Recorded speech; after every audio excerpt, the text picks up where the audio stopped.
भाई बात न्यू है। राजेंद्र रावत जी बहुत प्यारे हमारे साथी भी हैं और इन्होंने ये चैनल जो शुरू किया है हरियाणा तहलका हरियाणा, सॉरी क्षमा चाहता हूँ, तहलका हरियाणा। इसने भाई जितना जी भर के आप कर सको हो सब्सक्राइब करो, शेयर करो, और भाई ना कोई ना माने तो फ़ोन कर करके भी शेयर करो। और भाई आप सभी तो यही इस चैनल को देखने वालों से प्रार्थना है कि तहलका हरियाणा को ज़्यादा से ज़्यादा देखो। राम राम। नमस्कार दोस्तों, आप देख रहे हैं तहलका हरियाणा और हमारे साथ हैं प्रमोद कुमार जी। प्रमोद कुमार जी, आपका स्वागत है हमारे चैनल में। जी बहुत बहुत धन्यवाद। सर, सबसे पहले तो आपको बधाई हो। आपको जो है नेशनल पुरस्कार मिला है फिल्म फौजा के लिए बेस्ट डेब्यू डायरेक्टर का, और साथ ही 2 पुरस्कार आपकी फिल्म को और मिले हैं। एक तो बेस्ट जो गीतकार नौशाद सदर खान जी हैं उनको मिला है, और एक सहायक अभिनेता का जो पुरस्कार है पवन राज मल्होत्रा जी को मिला है। तो सर, क्या कहना चाहेंगे इसके बारे में? देखिए, इसके बारे में कहने की तो ये है कि कोई भी फिल्मकार, उसका ये सपना होता ही है कि सबसे पहले तो एक सपना होता है फिल्मकार का कि वो फिल्म बनाए, और उसका वो सपना पूर्ण होता है कि वो फिल्म बनी। सबसे बड़ी बात है। उसके बाद उसका सपना होता है कि कहीं ना कहीं कोई रिकॉग्निशन मिले, कोई अवार्ड मिले। वो एक सपना तो सभी का होता है, और उसके ऊपर से अगर आपको राष्ट्रीय फिल्म पुरस्कार मिलता है तो इससे बड़ी बात तो कोई हो नहीं सकती। सर, सबसे बड़ी बात ये भी है कि पहले ही अटेम्प्ट में आपने जो है ये जो है पुरस्कार पाया है आपने। हाँ, ये कैसा महसूस लगता है कि पहली ही फिल्म में आपको इतना बड़ा पुरस्कार सम्मान मिला? लगने की तो ये है कि मतलब देखिए, अच्छा तो लगता ही है कि आपको जब ये राष्ट्रीय पुरस्कार, वो भी मतलब best debut director golden award आपको मिलता है, और आपकी फ़िल्म के साथ बहुत लोग 100-150 लोग जुड़े होते हैं। उनमें से डायरेक्टर एक होता है, एक्टर भी होता है, गीतकार भी होता है, म्यूजिशियन भी होते हैं, और कैमरा टीम होती है, लाइट टीम होती है, इवन देन जो सहायक होते हैं जो हमें पानी पिलाते हैं, वो भी उतने, स्पॉट बॉय जिनको हम बोलते हैं, वो भी उतने ही एक फ़िल्म के अहम किरदार होते हैं जितना कि एक डायरेक्टर और एक एक्टर। तो फिल्म के आपके हिस्से में से 3 लोगों को, अगर जैसे फिल्म के 20 हिस्से हैं, उस 20 हिस्से में से 3 हिस्सों को राष्ट्रीय पुरस्कार मिलता है, तो बहुत ही सुखद होता है। हम पूरी एंटायर टीम के लिए बहुत सुखद होता है और गौरवान्वित होता है। उसके अलावा राष्ट्रपति जी, महामहिम राष्ट्रपति जी के द्वारा मिलना और भी हमें गौरवान्वित करता है। इसके बाद सबसे बड़ी बात यह है कि ये पुरस्कार आपको फिर आगे के लिए भी मोटिवेट करता है, और आपकी रिस्पॉन्सिबिलिटी भी बढ़ती है कि हमें आगे इससे अच्छी फिल्में बनानी, ना कि इससे खराब बनानी। कि एक माइलस्टोन है, इस माइलस्टोन को तोड़ना है। हाँ, बिल्कुल, मतलब माइलस्टोन तो कुछ भी, किसी भी कला में कोई माइलस्टोन तो नहीं होता, लेकिन ये नहीं कह सकते। जिस मुकाम तक पहुंच चुके हैं उस मुकाम से थोड़ा बढ़कर ही कुछ काम हाँ, ये एक जिम्मेदारी मिलती है इस तरह के अवार्ड के बाद कि आपने जो फिल्म बनाई है उससे आगे की फिल्में बनानी है, और उससे आगे बात कहनी है, और उससे जैसे अभी ये फिल्म हमारी भारतीय सेना को समर्पित थी। एक पारिवारिक सामाजिक ताने बाने को देखती, पारिवारिक और सामाजिक ताने बाने को देखते हुए भारतीय सेना को समर्पित फिल्म है। तो अब ये मेरी जिम्मेदारी, हमारी टीम की जिम्मेदारी बनती है कि हम आगे भी ऐसे ही देश के कोई सामाजिक पहलू हो या सेना का पहलू, मोटिवेशन और एक मैसेज देना है समाज को, भाई आप जो है सेना में जाएं या फिर कोई भी सामाजिक कार्य करें, उसको मतलब कि प्रेरित करने के लिए, उसको एनकरेज करने के लिए, ताकि युवा इस ओर बढ़े।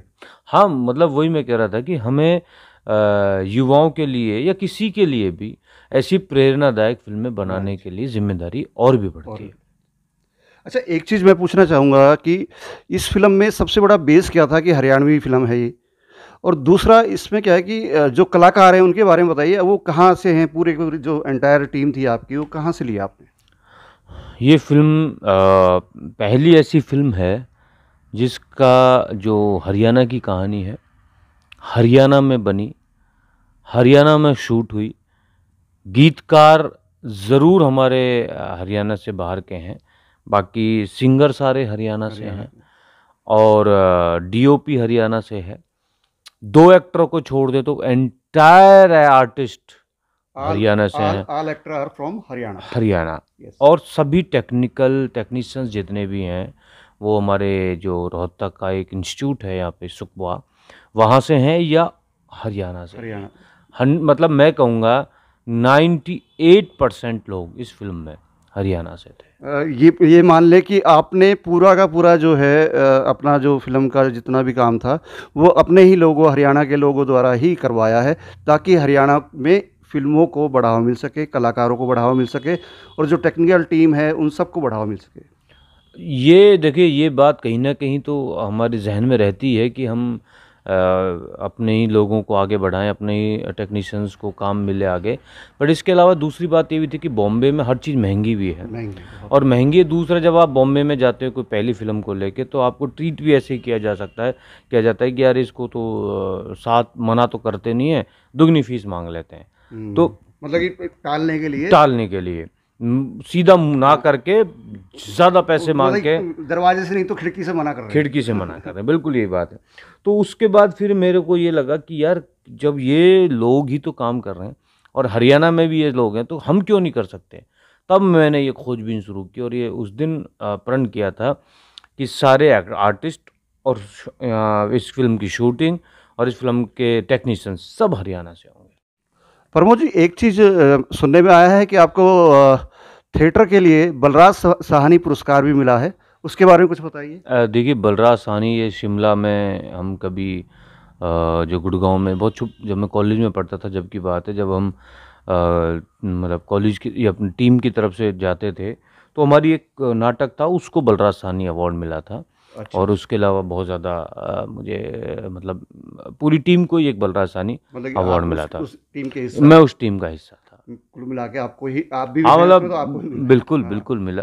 दूसरा एक चीज़ मैं पूछना चाहूँगा, कोई ऐसा वाकया, कोई ऐसा इंसिडेंट इस फिल्म को बनाते हुए आपके साथ घटा हो जो आपको अभी तक याद है, और जो बताना चाहें आप हमारे व्यूवर्स को, हमारे दर्शकों को। देखिए, पहली फिल्म थी और हरियाणा में शूट की, डायरेक्टर हरियाणा का, प्रोड्यूसर हरियाणा का, सब कुछ, टेक्नीशियंस हरियाणा से, सब कुछ। तो मुश्किलें भी बहुत आई और इंसिडेंट तो बहुत ऐसे हैं जो मतलब जिनको हम भूल नहीं पाते। तो जैसे सबसे पहली बात मैं बताऊं कि जैसे पवन मल्होत्रा जी को मैंने कहा कि ये अप्रोच किया कि ये फौजिया का कैरेक्टर आपको करना है। तो पहले तो उन्होंने कहानी ही नहीं सुनी, बोला यार क्या तुम मतलब पहली बार के डायरेक्टर हैं, कहाँ से उठ के आ गया और फिल्म बनाएगा, उन्होंने इग्नोर किया। फिर मैं दोबारा गया उनके पास, मैं इनकी सर आप एक बार कहानी तो सुन लो। तो उन्होंने फिर भी कहानी सुनने के लिए भी मुझे लगभग 2-2.5 महीने के बाद का समय दिया। मैंने कहा ओके सर। तो मैं मतलब जो तय तारीख थी उसके बाद मैंने कहानी सुनाई, कहानी उनको पसंद आई। कहानी पसंद आने के बाद उन्होंने सोचा कि यार ठीक है, कहानी तो कोई भी लिख देता है, बट ये हाँ डायरेक्शन है, पहली बार है, बना पाएंगे नहीं बना पाएंगे। उनका सवाल था कि कहाँ शूट होगी, मैंने कि सर हरियाणा में शूट होगी। तो उन्होंने फिर क्या करा, फीस ज़्यादा मांग ली, वही जो बात थी, फीस ज़्यादा मांग ली और मतलब वही आप वाली बात, खिड़की से मना किया। तो अब मैं तो बड़ा परेशान हुआ। फिर जी मैंने उनको कहा कि सर देखिए स्क्रिप्ट ये है, फौजा का कैरेक्टर करोगे तो आप करोगे, नहीं तो फिल्म नहीं बनेगी फिल्म। अच्छा, मतलब ये आपके जहन में पहले से ही पवन जी का वो था कि भाई यही करेंगे। हाँ, मतलब जिस दिन से ये कॉन्सेप्ट जहन में आया था उसी दिन से पवन जी को लेने का विचार था।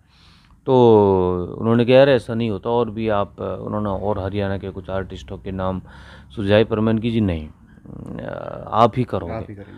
तो फिर उन्हें 2-3 मीटिंग हुई, फिर वो उन्होंने मना करते रहे, पर मैं ज़िद के आगे अड़ा रहा। आखिरकार एक किसी स्टेज पर आके वो राजी हुए और फिर शूट किया।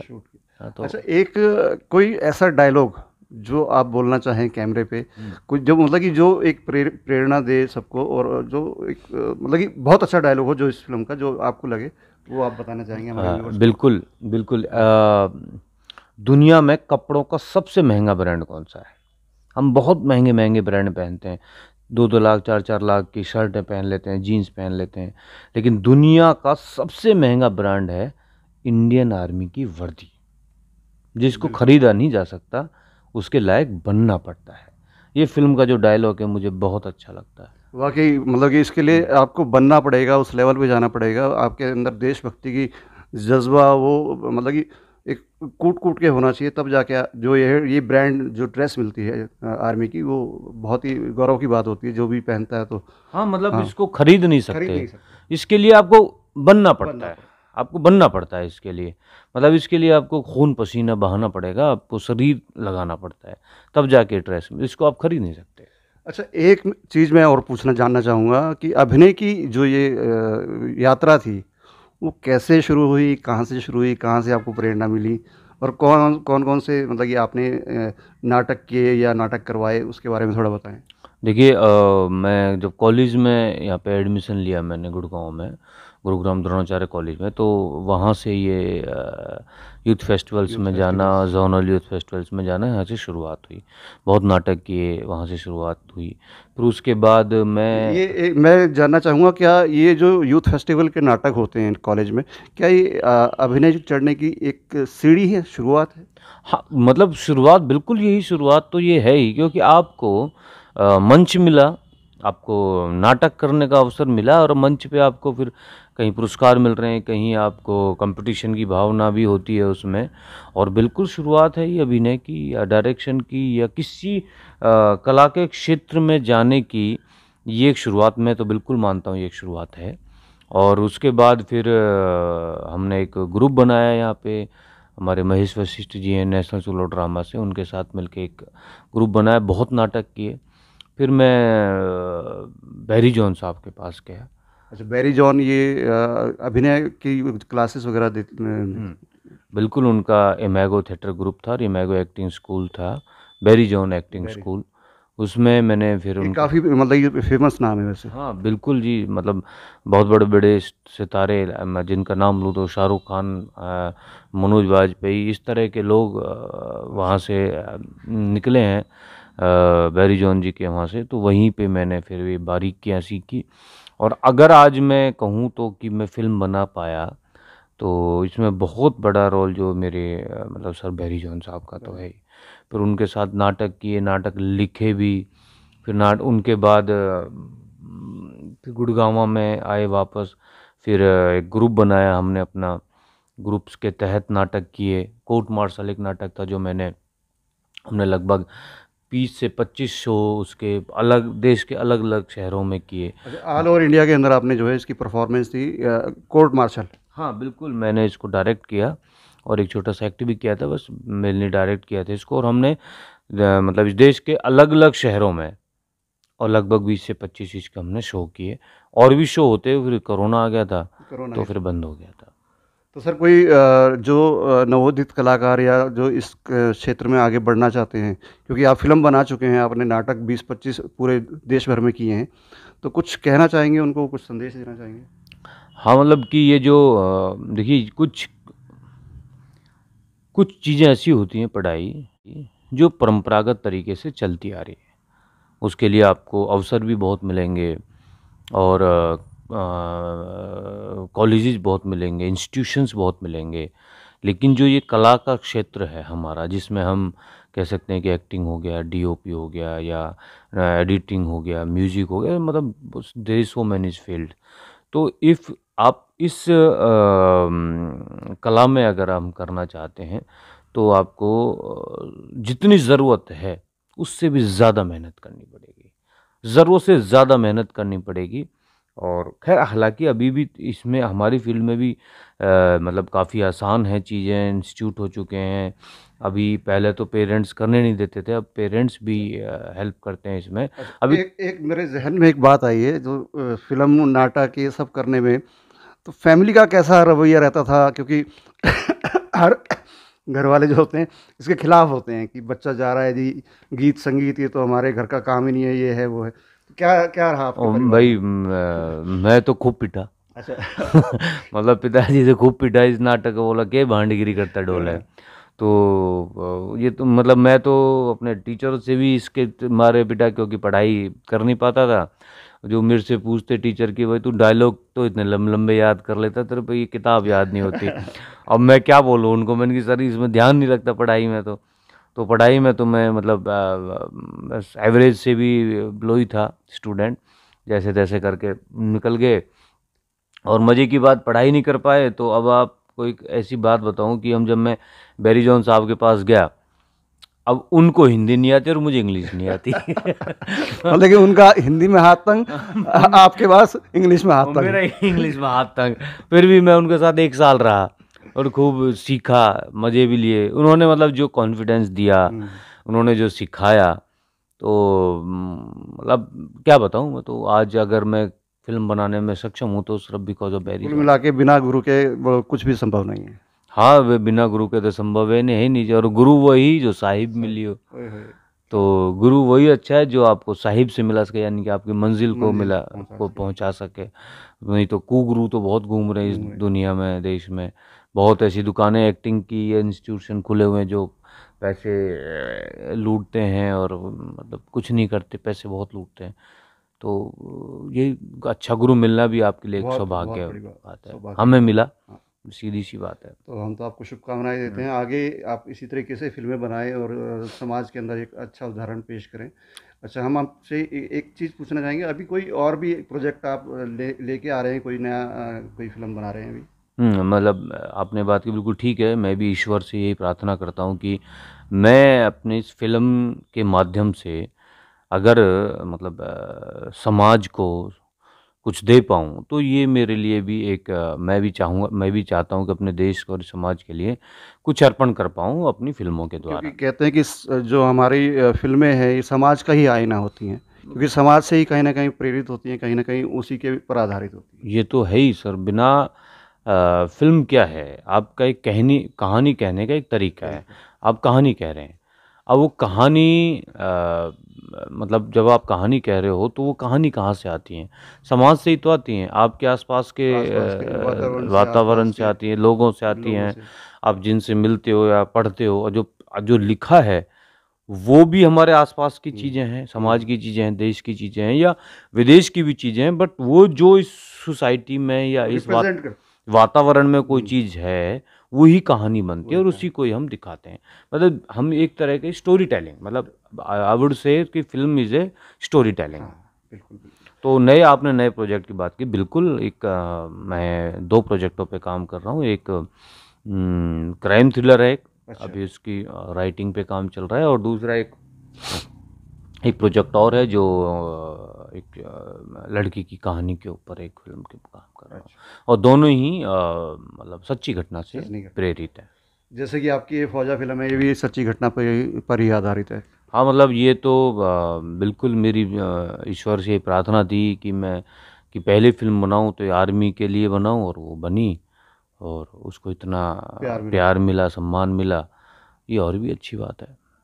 ठीक है सर, धन्यवाद। आपसे बात करके अच्छा लगा, और हम आपसे कहेंगे एक बार हमारे चैनल पे ये कह दें कि हमारे चैनल को लाइक और सब्सक्राइब जरूर करें। भाई हरियाणा में बोल सको भाई बात न्यू है। राजेंद्र रावत जी बहुत प्यारे हमारे साथी भी हैं, और इन्होंने ये चैनल जो शुरू किया है हरियाणा तहलका हरियाणा, सॉरी क्षमा चाहता हूँ, तहलका हरियाणा।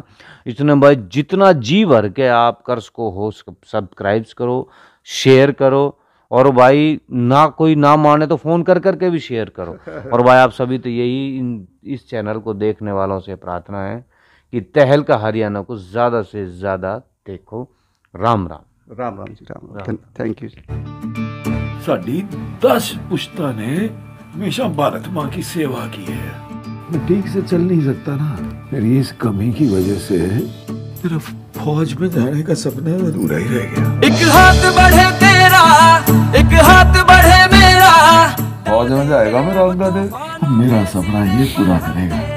पूरी तैयारी करवाऊंगा फौजी पढ़ने की।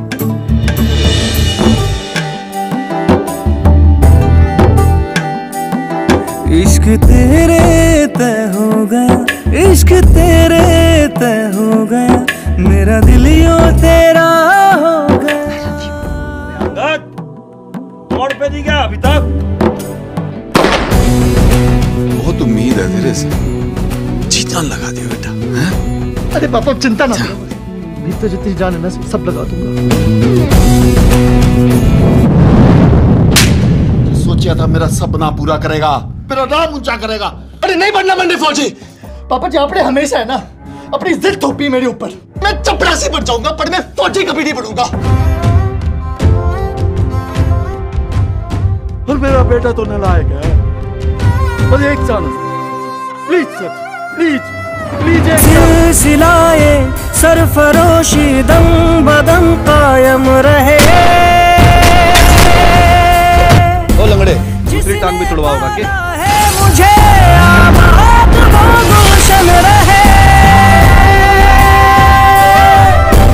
सिलसिलाए सरफरोशी दम बदम कायम रहे। अब जो लड़ाई हुई ना तो बराबरी की होगी, याद रखियो। मुझे आबाद वो गुलशन रहे।